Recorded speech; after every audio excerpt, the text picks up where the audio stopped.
चलिए प्यारे बच्चों, आज हम पढ़ते हैं बहुपद क्लास 9th मैथ। प्रश्नावली है 2A। तो इसमें सबसे पहले क्या कह रहा है, सवाल नंबर 1 है, निम्नलिखित व्यंजकों में कौन कौन एक चर में बहुपद है और कौन कौन नहीं, कारण के साथ उत्तर दीजिए।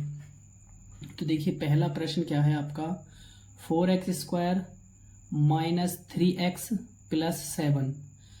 तो सबसे पहले आपको ये पता होना चाहिए कि बहुपद कब होता है। देखिए जब आपके पास में चर क्या है, इसमें x, चर की हमको देखनी है घात, चर की क्या देखनी है, घात। तो यहाँ x की घात कितनी है, 2, यहाँ x की घात कितनी है, 1। अगर चर की घात एक ऋणोत्तर पूर्णांक या नॉन नेगेटिव इंटीजर्स अगर होता है तो वो बहुपद होता है। या सीधी सीधे ऐसे समझ लीजिए कि जो आपके पास में चर है उस चर की घात ना तो ऋणात्मक हो और ना ही भिन्न रूप में हो। तो अगर ऐसा नहीं है तो फिर क्या हो जाता है, वो बहुपद हो जाता है। ठीक है, तो यहां लिख देंगे आंसर में, ये तो बहुपद है।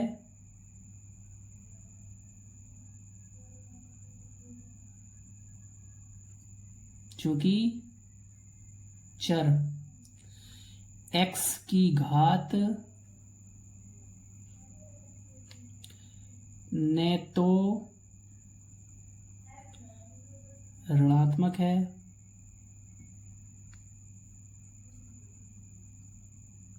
और न ही भिन्न रूप में है, भिन्नात्मक रूप में है, इसलिए क्या है, ये बहुपद है। सेकंड प्रश्न देखते हैं, y² प्लस √2। हमें केवल चर देखना है और इसमें चर क्या है, y। देखिए चर वो होते हैं जिनका मान अलग अलग समय पर अलग अलग हो जाता है, तो उनको हम चर कहते हैं, जैसे कि a b c d से लेके z तक। और अचर वो होते हैं जिनका मान सदैव एक ही होता है या एक जैसा ही रहता है। जो हमारी संख्याएं होती हैं उनको क्या कहते हैं, हम चर कहते हैं। तो इसमें जो हमारा अचर कहते हैं, इसमें जो हमारा चर है वो y है और अचर है 2 या √2 मान लें। अब ये भी बहुपद है, कारण इसका क्या है, इसका कारण भी यही है, चर y की जो घात है न तो ऋणात्मक है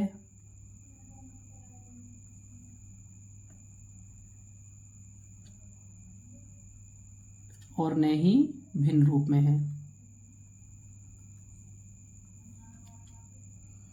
भिन्न रूप में है।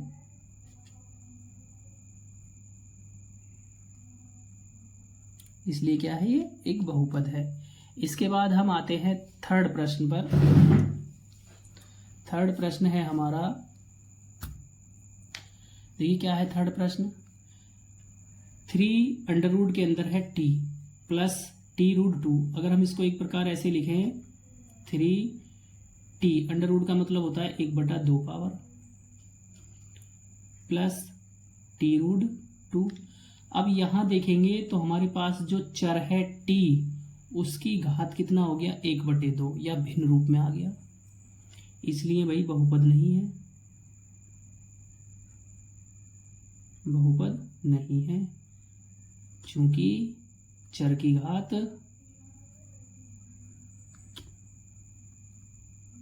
भिन्न रूप में प्राप्त हो गई।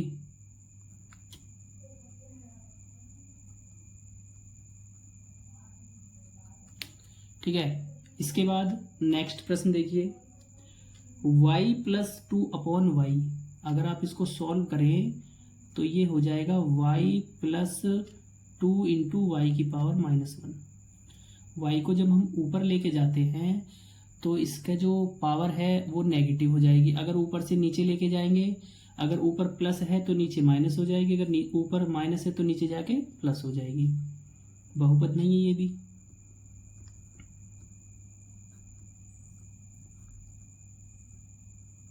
क्योंकि चर की घात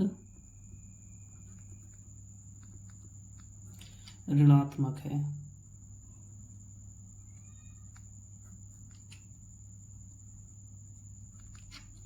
आ जाइए आगे नेक्स्ट प्रश्न की तरफ। नेक्स्ट प्रश्न है हमारा 5वां, x की पावर 10 प्लस वाई की पावर 3 प्लस टी की पावर 50। देखिए इसमें कितने चर हैं? चर x, y, t की जो घात है, घात न तो भिन्न रूप में है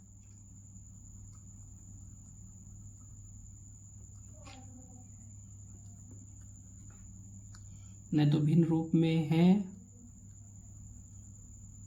और न ही ऋणात्मक है और न ही ऋणात्मक है, इसलिए क्या हो जाएगा ये आपका बहुपद। इसलिए क्या है ये? बहुपद है। तो जो फर्स्ट प्रश्न है उस प्रश्न के जितने ये 5 पार्ट थे ये पांचों के पांचों हो गए हैं। अब नेक्स्ट प्रश्न जो है उसको भी देख लेते हैं क्या है वो।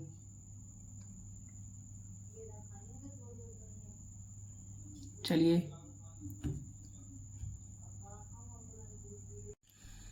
प्यारे बच्चों, सेकंड प्रश्न जो है उसे आप करेंगे।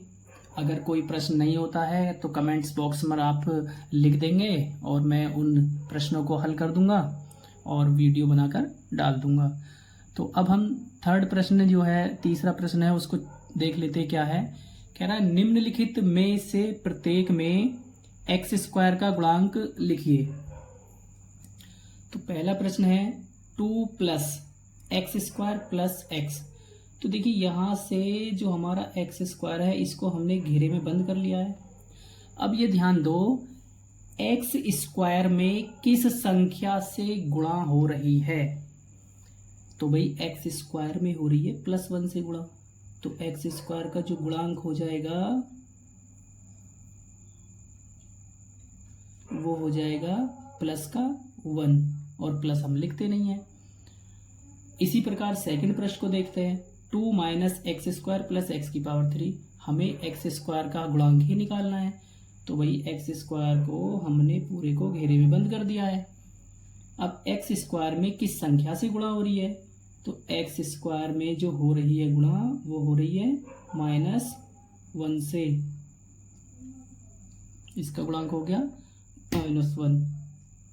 इसके बाद थर्ड प्रश्न में निकालना है एक्स स्क्वायर का गुणांक।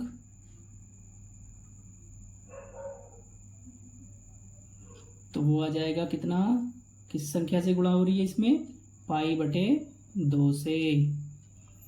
थर्ड प्रश्न देखिए √2 इंटू एक्स -1। अरे इसमें तो एक्स स्क्वायर ही नहीं है, तो इसका जो एक्स स्क्वायर का गुणांक है वो कितना आ जाएगा, 0।